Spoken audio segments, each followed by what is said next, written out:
You are standing in a kitchen you have never visited. Someone says a sentence you have never heard, and somehow, impossibly, you already know what happens next. Your skin goes cold. For 2 or 3 seconds, you are certain you have lived this exact moment before. Then it's gone. You shake your head. You laugh it off. But the real answer for why this happens is far stranger than coincidence. This feeling has a name.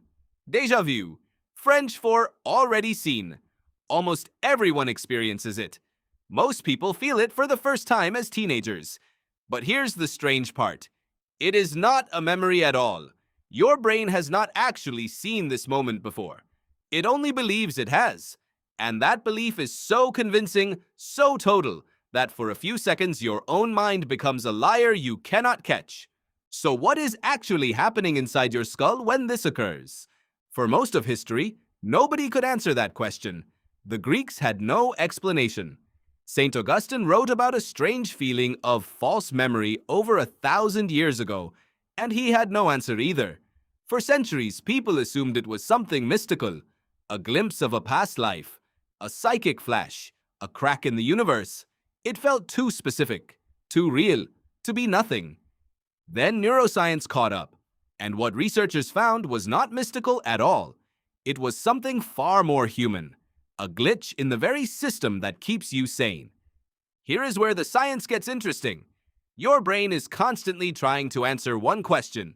Is this new or is this familiar? Every second, your hippocampus and your temporal lobe quietly run a background check on everything you experience. New restaurant? Tagged as new. Your childhood bedroom? Tagged as familiar. This tagging happens so fast you never notice it working. You only notice when it breaks. Dr. Akira O'Connor, a psychologist who has run some of the most detailed déjà vu experiments to date, discovered something remarkable using brain imaging. He found that déjà vu doesn't light up the memory centers of the brain the way real memories do. Instead, it activates the frontal cortex, the part of your brain responsible for decision-making and conflict resolution. In other words, déjà vu isn't your brain remembering something. It's your brain checking its own work. It's the moment your internal fact-checker raises its hand and says, "Wait, something here doesn't add up." Think about that for a second. The eerie feeling you associate with déjà vu isn't a malfunction of memory. It's a sign that your memory system is working correctly. Your brain noticed a false alarm, caught it, and is now flagging it for you. The dread you feel isn't proof something paranormal happened. It's proof your built-in error detector is doing its job. But why does the false alarm happen in the first place? This is where it gets stranger. One leading theory comes from research on something called familiarity-based recognition. Your brain doesn't store memories like a video file. It stores fragments, a smell, an angle of light, the shape of a doorway, the rhythm of someone's voice.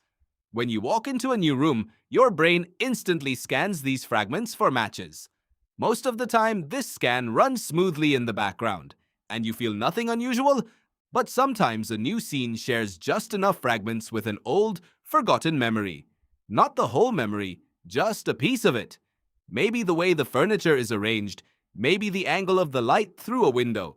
Your brain detects partial familiarity, but it cannot locate the original memory to explain why. The result is a powerful sense of "I know this," paired with the complete absence of any actual memory to back it up.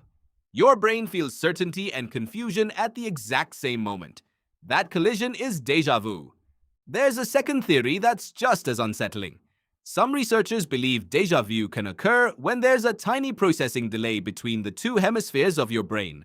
Normally, sensory information from your eyes and ears reaches both sides of your brain almost simultaneously, creating one unified experience. But if one hemisphere processes the information a few milliseconds before the other, your brain may interpret the second, delayed signal as a separate event. A repeat, as if you are experiencing the same moment twice, because in a sense, neurologically, you are.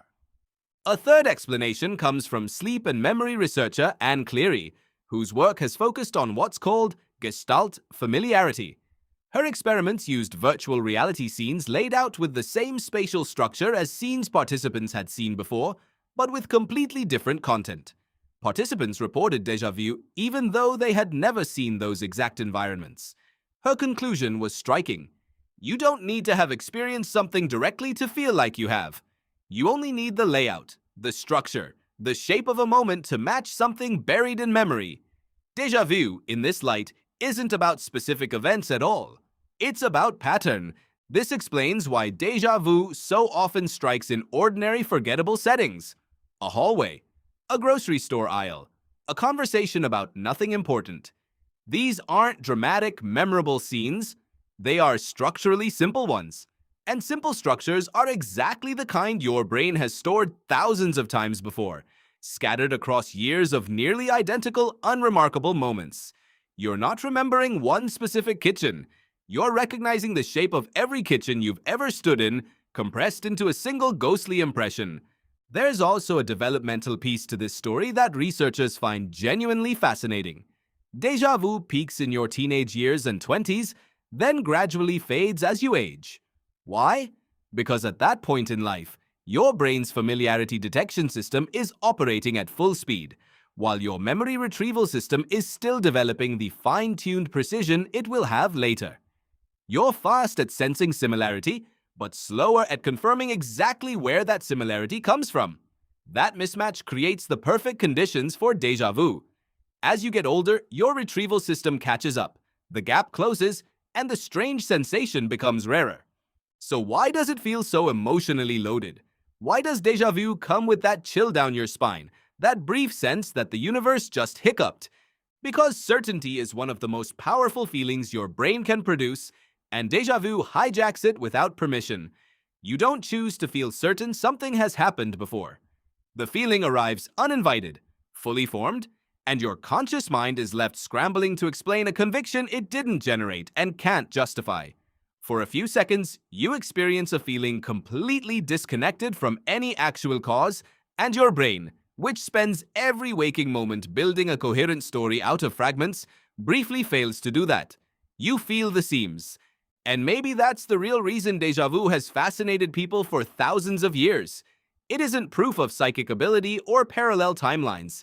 It's something quieter and, in its own way, more remarkable. It's proof that your mind is constantly working behind the scenes, sorting, comparing, checking its own accuracy thousands of times a day without you ever noticing. Déjà vu is the one moment that process becomes visible.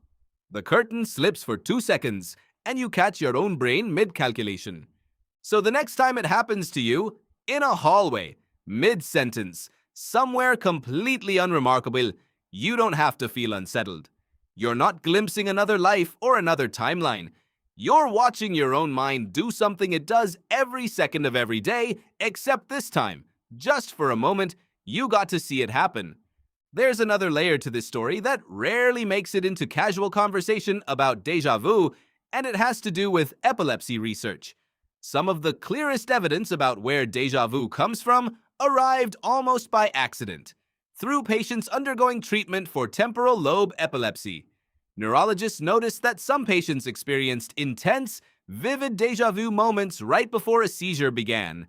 When surgeons later stimulated specific areas of the temporal lobe during brain mapping procedures, before any actual surgery took place, patients spontaneously reported the sensation of déjà vu, even while lying completely still on an operating table with no new sights or sounds entering their minds at all.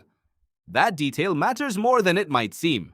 It tells researchers that déjà vu isn't triggered only by external scenes. It can be triggered directly by electrical activity inside a single brain region, completely divorced from any real-world stimulus. Your eyes don't need to see a familiar hallway. Your brain can manufacture the feeling of familiarity entirely on its own, simply by misfiring in the right place at the right time. This is strong evidence that déjà vu isn't a paranormal event happening to you. It's a biological event happening inside you, the same way a hiccup is biological or a muscle twitch is biological. Strange, sudden, but explainable. This is also why déjà vu tends to cluster around stress, sleep deprivation, and fatigue. When you're exhausted, the communication between different parts of your brain becomes less precise. Signals that should arrive in perfect sync start arriving slightly out of step with each other. Your familiarity detection system becomes a little trigger happy, flagging things as recognized that it normally wouldn't bother flagging at all. This is part of why college students pulling all-nighters, new parents running on fragmented sleep, and people under heavy work pressure often report more frequent episodes. Your brain isn't broken in these moments, it's simply operating with a slightly worn-out version of its usual precision, and déjà vu is one of the small cracks that shows through. It's worth pausing here to separate déjà vu from something it often gets confused with, jamais vu. Where déjà vu makes the unfamiliar feel familiar, jamais vu does the exact opposite. It makes the deeply familiar suddenly feel foreign and strange.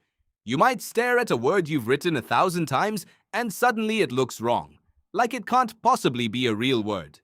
You might look at your own hand or your own face in the mirror and for a brief moment fail to recognize it as yours.